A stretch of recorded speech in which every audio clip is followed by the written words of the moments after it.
कोणाला देव दिसला का? पृथ्वीच्या जन्मापासून देव कोणाला दिसला नाही, देव पाहायची गोष्ट नाही. हे गाळगे बाबा सांगून गेले आणि तो दिसणार बी नाही. पण 32 कॅरेट सोन्यापेक्षा शुद्ध आपल्यावर प्रेम करणारे आपले आई वडील या समाजात आहेत आणि ते आपले खरे आई वडील आपले देव आहेत. आणि फक्त आई नाही, आईन वडील दोघंही बरं का. कारण फक्त आईचं कर्तृत्व श्रेष्ठ आहे का? नाही. कुणाला डोळे झाकताच सुंदरा दिसते, कुणाला रंभा उर्वशी वसुंधरा दिसते. कुणाला डोळे झाकताच सुंदरा दिसते, कुणाला रंभा उर्वशी वसुंधरा दिसते.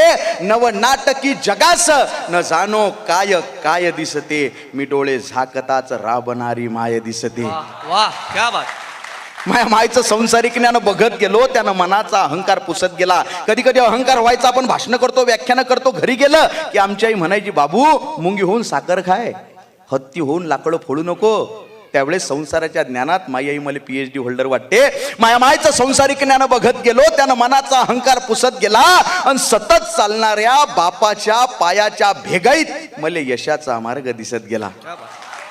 अरे गदगदून हसताना मटकन डोळेवले करणारी माय, गदगदून हसताना मटकन डोळेवले करणारी माय, दुखाचे डोंगर पेलताना सुखाचा झरा तिनच निर्माण करावा आणि आखूड पॅन्ट स्लीपर चप्पल घालून जग जिंकल्याचा अभिमान मा बापानच बाळगावा. अरे दुःखातून सुखाचे क्षण पाखडायले, दुःखातून सुखाचे क्षण पाखडायले आणि गवसलेल्या क्षणात अख्खं जीवन जगायले मले मा माईनं शिकवलं. दुःखातून सुखाचे क्षण पाखडायले आणि गवसलेल्या क्षणात अख्खं जीवन जगायले मले मा मायनं शिकवलं. आणि 40 रुपयाचं फाटकं बनेन घालून करोडो रुपयाची इज्जत कशी कमवाव हे मले मा बापानं शिकवलं. 40 रुपयाचं फाटकं बनेन घालून करोडो रुपयाची इज्जत कशी कमवाव हे मले मा बापानं शिकवलं. 5-50 हजार कधी मोजले नाही. एका दमाच्या हातानं मा बापाच्या मले संकटातून सावरण्याची ताकद त्या हातात आहे. मला संकटातून सावरण्याची ताकद त्या हातात आहे. ते सारेगमप भूपाळी भैरवी कशासोबत खातात नाही माहिती आमच्या आईला, पण तिनं गायलेल्या प्रत्येक रागात मला झोपवण्याची ताकद आहे. तिनं गायलेल्या प्रत्येक रागात मला झोपवण्याची ताकद आहे. भगवद्गीतेचा आणि मामाईचा कधी संबंध आला नाही. भगवद्गीतेचा आणि मामाईचा कधी संबंध आला नाही. पण कर्मण्यवाधिकार असते हा श्लोक ती दररोज जगते. कर्म करा, फळाची आशा करू नका. भगवद्गीतेचा आणि मामाईचा कधी संबंध आला नाही, पण कर्मण्यवाधिकार असते हा श्लोक ती दररोज जगते. आणि कोण म्हणते माणूस नशिबाच्या मागे लागते, मा बाप उठल्यापासून नशीब बदलवण्यासाठी जगते आणि हे बावळट नशीब दररोज त्याच्या मागे लागते. कोणी म्हणे मा बाप आमदार आहे, कोणी म्हणे मा बाप खासदार आहे, कोणी म्हणे मा बाप जहागीरदार आहे. कोणी म्हणे मा बाप आमदार आहे, कोणी म्हणे मा बाप खासदार आहे, कोणी म्हणे मा बाप जहागीरदार आहे. छाती फुटेपर्यंत हा पठ्ठ्या सांगत असतो मा बाप इमानदार आहे. हा बाप इमानदार आहे. मानलं रे, मानलं की आमचा बाप आम्हाला गरिबीनं पोचतो, पण आम्हालाच माहित आहे तो त्याच्यासाठी काय काय सोसतो.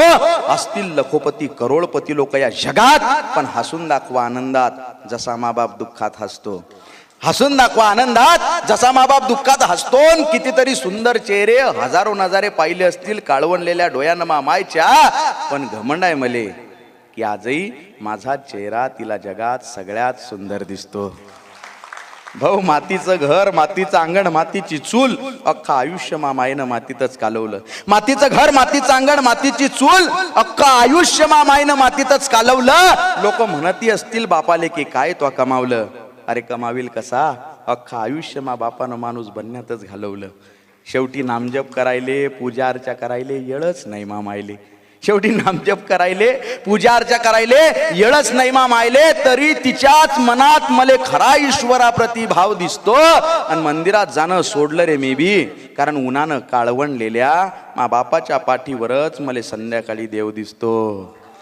शेवटी याच मायबापाचं नामस्मरण करत मले मरण येऊ दे आणि दमशील देवात हा चमत्कार होऊ दे. शेवटी याच मायबापाचं नामस्मरण करत मले मरण येऊ दे आणि दमशील देवात हा चमत्कार होऊ दे. तो स्वर्ग, तो मोक्ष तुझा तुलाच राहू दे.